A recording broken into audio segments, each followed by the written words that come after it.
Hello, everybody, and welcome to this week's edition of the Crop Progress Update. From a grain perspective, last week sure felt here in the east like it was a harvest week. We had a short crop here right outside our back door here in Maumee, but this week did feel like there was a good week for harvest.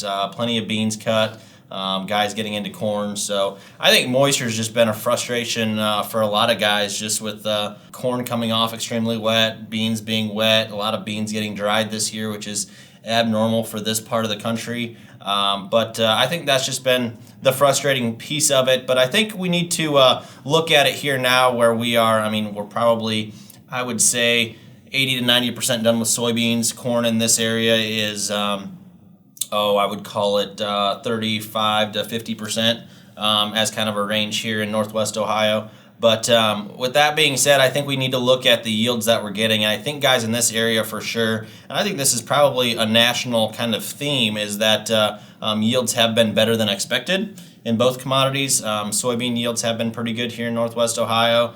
Corn, I think, has been exceptional what got in. Yeah, we've been seeing this since August kind of ramp up. Yeah, right? August was a great month for weather, I think, to finish out both crops. The problem is the moisture. Yeah. I just did my corn plot last week. We had nothing under 21%. Okay. We had some go up to as high as 27%. Okay. And it just bottlenecks everything down. Yeah, definitely. So extending harvest out, making it a slower process. I know there's supply issues on the gas and propane side of things out west, but just posing a lot of different scenarios, problems, issues to take a look at for sure. Now that we know where we're at in terms of production, I think we know a lot more in terms of where our yield is at, where our production is going to lie for the year. And after we're filling contracts, I think we're at a point now where we need to discuss what we do with this overage. I mean, is it something where you look at a delayed price option? Do you look at setting basis and going the basis contractor out? I think probably from my position, what I would suggest of those scenarios is maybe doing a minimum price type contract where you're selling the futures and the cash, both the futures and the basis, to create a simple cash contract. And then if you still want upside in the market, go ahead and buy a March or a May call to supplement that, to give yourself upside if this market decides to rally. Because I think that's just a scenario where it's a minimum price. It gets your floor covered. Soybeans being right around $9 or maybe a little bit better in some areas. I think that's a good profitable area to maybe sell the cash beans and still protect yourself from the upside if you want some. So just one thing to look at there. Get in touch with your Anderson's grain buyer, and we'd sure love to help you out looking at those call option features that we could offer here as a company. So that's more in the soybean complex, but I think in the corn complex too, if you're looking at adding bushels and putting those in the bin, we think making sure you have a plan for those going forward is crucial and important. Maybe a min-max type of a product that we offer, setting a floor, giving yourself a ceiling like we've kind of talked about here is a good option to have. And our Freedom product enrollment begins here right now. So we enroll those Freedom products here through December 25th, right there around Christmas time. And we still want to look at your overall risk management plan for those products, tailor those to your operation, and how we can go forward. So that's what I've got here from the grain side as just kind of what I see here to discuss this week as we're finishing up harvest here, looking at logistics, thinking about end of the year and production as well. So what are you guys seeing from the agronomy side of things? Well, the yields are extremely good. They're a lot better than what we originally had thought. Soybeans, I kind of saw the corn coming. Mm-hmm. I've been saying we're going to see some better than expected yields on the corn. The soybeans, that was a complete surprise to me. The lack of rain in August and September, I was thinking we were going to see a little less than average on soybeans, and actually we're probably ticking a little above average on soybeans. Moisture is a problem, like you said. A lot of elevators have completely shut down, not taking any grain. They're all bottlenecked because of the drying process.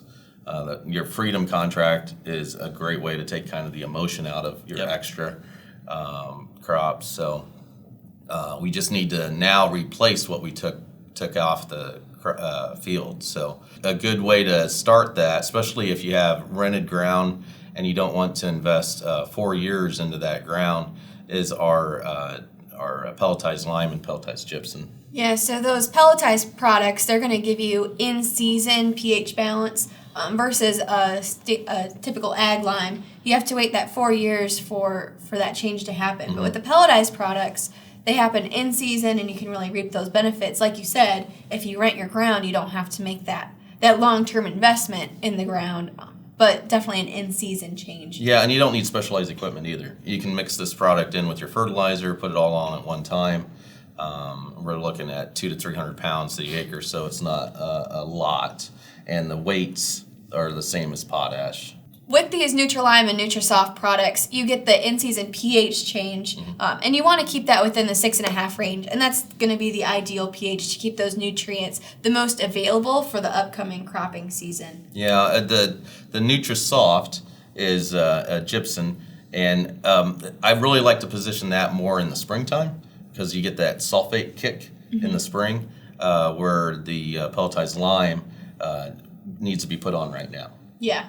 And then as far as nitrogen applications, what are you thinking for the fall? So there's a lot of nitrogen applications either going to be happening here soon or already started.